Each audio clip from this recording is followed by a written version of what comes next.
Hi, on this episode of Small Town Western New York, I'm taking a day trip to a place that hosts one of the Southtown's most popular summer festivals, and yet it's still overshadowed by its bigger sibling just down the road.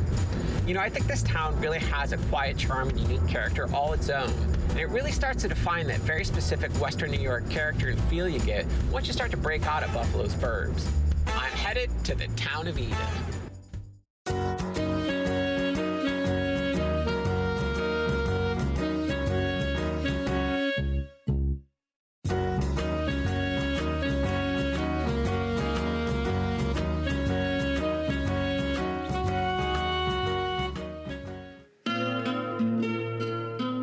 Deacon Samuel Tubbs made his way here into the area in 1808 with his two sons and his nephew and his wife.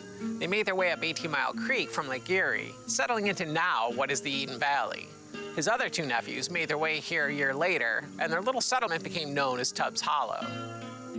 An 1810 census claimed that 4,000 people were now living in the area, and a decision was made to split the larger landmass that was known as the town of Willink into smaller townships, which included Hamburg, Concord, and Eden. Eventually, those towns begat the towns of Boston and Evans.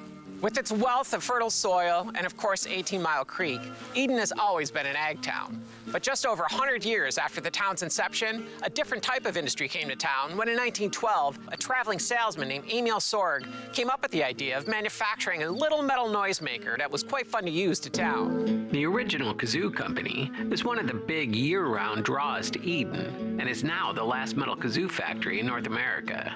And you can't take a trip to Eden without a visit to this place. It's part museum, part factory, and part retail shop. The Kazoo Factory was built in 1907. However, when it was first built, it was not the Kazoo Factory. They didn't make one single kazoo here. What they did make were metal objects. It was a sheet metal plant, and they make things like stovepipe and stove parts. However, the people were making wooden kazoos down in Macon, Georgia. They wanted to make them out of metal instead of wood.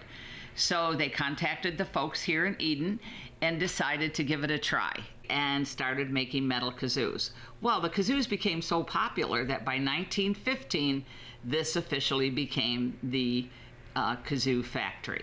While Eden is widely known for its ever-popular corn festival held every August, if you travel just a little further down the road when you're here, you'll soon discover a cute collection of mom-and-pop shops and restaurants, all tucked into a very walkable neighborhood that's full of Main Street USA charm and history. While I was there, I had the chance to sit down with the town's historian at the relatively new library to talk a little bit about the town, its past, and share some mutual hard-earned wisdom. You know, we all know Eden for the Corn Festival. Right. But do you know Eden?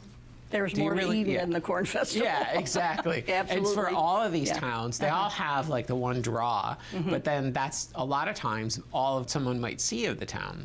I think people would be very surprised to realize how much history there is here in this little town.